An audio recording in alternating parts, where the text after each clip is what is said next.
The total bridge crossing is the biggest construction project in North America.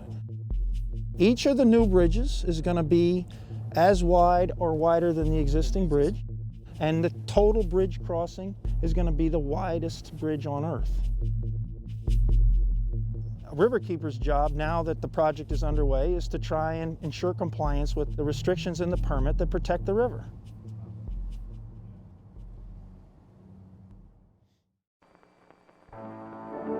Your New York State Thruway, superhighway and main street of the great Empire State. The most spectacular project on the Thruway is the 3-mile bridge spanning the historic Tappan Zee section of the Hudson River between Tarrytown and Nyack.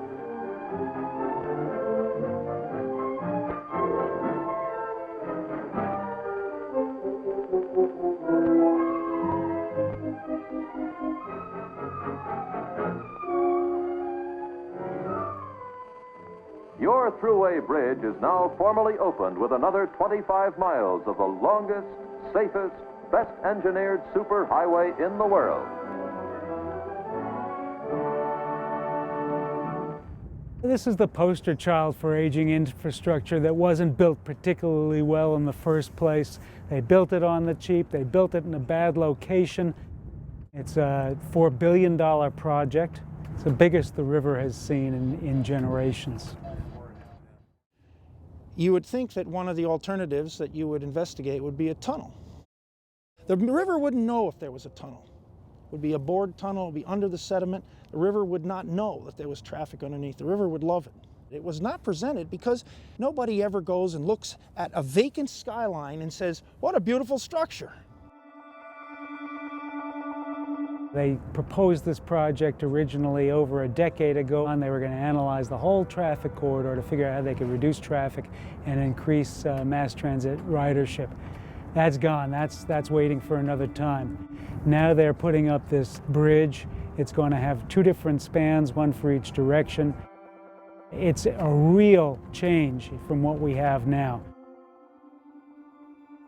The problem with this project and a lot of other projects is the environmental impacts are assessed as though we're living in the Garden of Eden. We're talking a reach of river that's been manufactured over, and now this. So during construction, one of the environmental issues is dredging. You're stirring up sediment, and let's remember that the sediment here isn't clean. Some of the PCBs down here come from GE way up north. Some other contaminants are from local sources. Sediment resuspensions are in effect pollution discharges. The other thing that dredging does is the bottom is habitat. Things live there.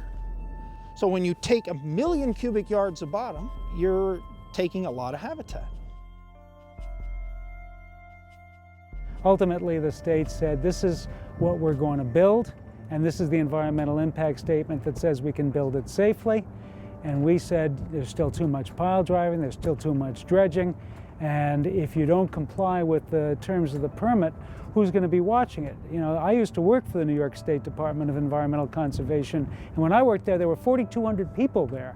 Now there's 2,900, and the enforcement capacity of the agency has been decimated.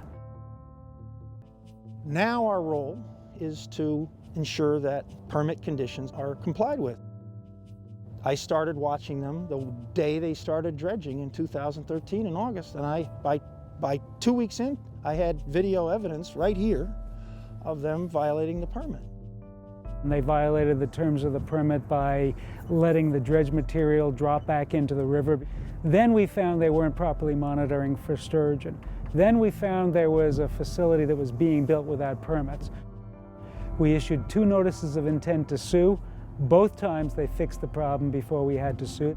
And we were flabbergasted when they suggested that they could take $500 million in Clean Water Act money and put it into construction of the bridge. It's not easy to build things. We know that. We're sensitive to that. But you got to build it right if you're going to build it at all.